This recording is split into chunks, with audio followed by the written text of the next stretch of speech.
किसी के साथ दुख बांट पाना भी एक तरह का सुख है। किससे कब और कितना बोलना है, अगर तुमने यह समझ लिया तो तुम अपनी जिंदगी के सार्थक बन जाओगे। जीवन में कभी मौका मिले तो किसी के लिए सारथी बनना स्वार्थी नहीं। सेहत के लिए योग और किसी की जरूरत पर सहयोग, दोनों से ही जीवन बदलता है। कन्हैया जी हमारे पालनहार हैं, उनके नाम मात्र से ही दुखों का संहार होता है। तुम अपने विश्वासों की उपज हो। तुम जिस चीज में विश्वास करते हो तुम वही बन जाते हो। जो स्वयं पर विश्वास करते हुए लक्ष्य की ओर बढ़ते रहते हैं उन्हें सफलता जरूर मिलती है। अगर व्यक्ति अपने लक्ष्य के लिए कर्म में पूरे मन से लग जाता है और उसे कर्म करने से खुशी मिलती है तो सफलता उससे दूर नहीं होती। परम पिता ही एकमात्र हमारे आधार हैं और अपने हैं। इस संसार में कोई भी अकेला नहीं है। ईश्वर में विश्वास रखते हुए जो मनुष्य कर्म पथ पर बढ़ता है वो सदा शांति, सुख और मुक्ति पाता है। भूत और भविष्य की चिंता करना व्यर्थ है, वर्तमान ही सत्य है। जो भी पूर्ण समर्पण से ईश्वर की शरण में आता है परमात्मा उसका कल्याण अवश्य करते हैं।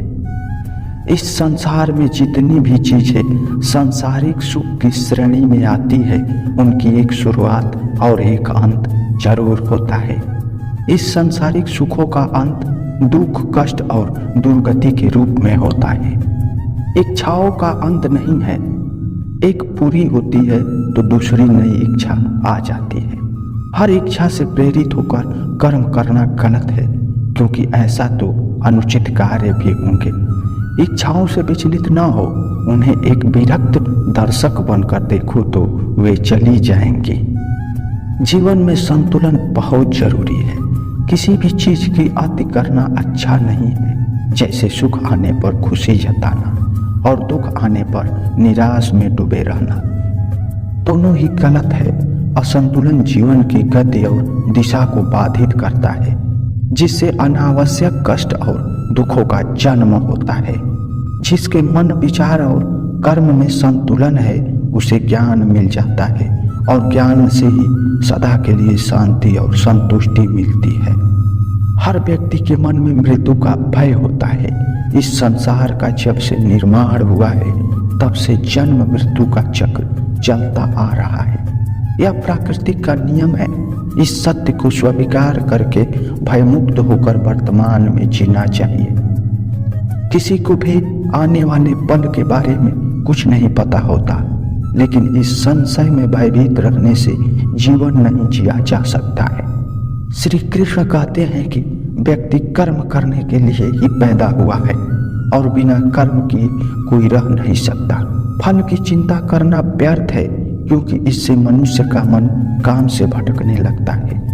किसी कर्म से सफलता नहीं मिलती तो क्या हुआ, सफलता भी ज्ञान के द्वार खोलती है। अगर बिना फल की चिंता किए कर्म करते रहोगे तो सफलता और मन की शांति जीवन भर तुम्हारा साथ नहीं छोड़ेगी। जो कर्म फल से विरक्त होकर कर्म करता जाता है उसका आध्यात्मिक ज्ञान बढ़ जाता है। जो व्यक्ति हमेशा स्वार्थ प्रेरित होकर फल की चिंता करते हुए कर्म करते हैं और सिर्फ फल ही उन्हें कर्म करने को प्रेरित करता है, ऐसे लोग दुखी और बेचैन रहते हैं, क्योंकि उनका दिमाग हमेशा इसी उलझन में फंसा रहता है कि उन्हें क्या फल मिलेगा।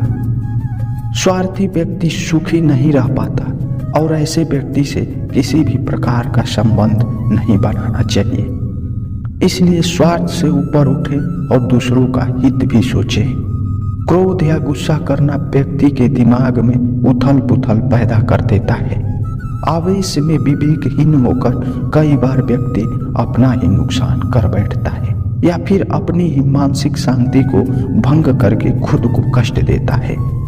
क्रोध की अग्नि में बुद्धि और तर्क नष्ट हो जाते हैं और व्यक्ति बिना विचार किए बस अपने अहम ईगो की तुष्टि करने वाले काम करता है।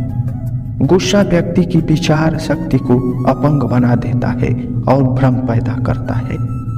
मन का स्वभाव है कि ये आसानी से भटक जाता है।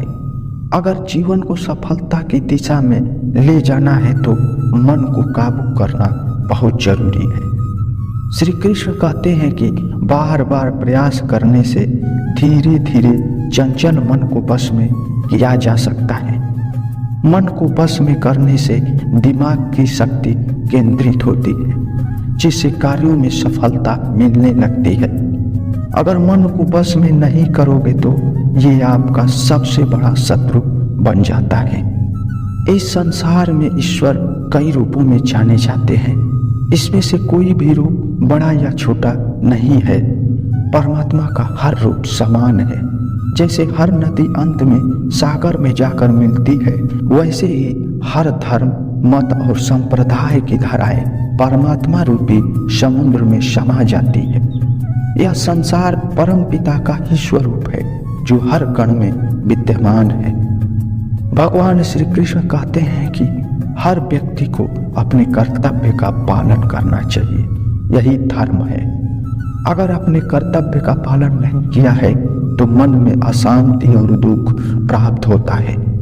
अपनी पसंद नापसंद, मोह बैर को किनारे रखकर अपना कर्तव्य करो। किसी अन्य व्यक्ति का कर्म अपने को कितना भी आकर्षित करे, उसके प्रलोभन में न आए। कष्ट में रहते हुए भी अपना कर्म करना दूसरों की नकल करने से बेहतर है। अपने कर्म और कर्तव्य का पालन ही जीवन का सही मार्ग है, क्योंकि कर्म करना अकर्मण्यता से बेहतर है। कर्तव्य में दोष देखकर पीछे ना हटे, क्योंकि हर कर्म में कोई ना कोई छोटा बड़ा दोष होता है। जैसे कि अग्नि के साथ धुआं भी होता है। सदैव कर्म करो, कर्म करने से विचार करो, लेकिन बहुत ज्यादा विश्लेषण मत करो। अधिक विश्लेषण संशय और अकर्मण्यता पैदा करता है। ध्यान करने से परमात्मा का अनुभव किया जा सकता है। श्री कृष्ण कहते हैं कि शारीरिक कर्म से ज्ञान का मार्ग ऊंच है और ज्ञान मार्ग से भी ऊपर ध्यान मार्ग है। ध्यान मार्ग पर बढ़ने से ईश्वर को अनुभव किया जा सकता है।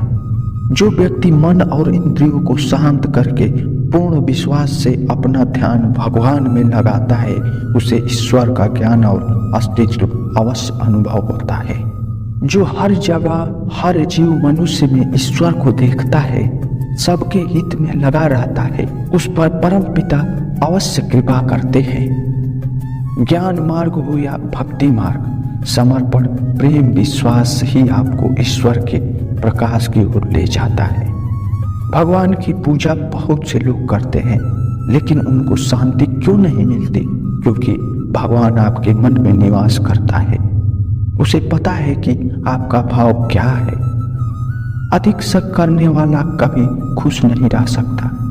श्री कृष्ण कहते हैं कि शक करने वाले का विनाश हो जाता है। इसलिए संदेह करने से बचे।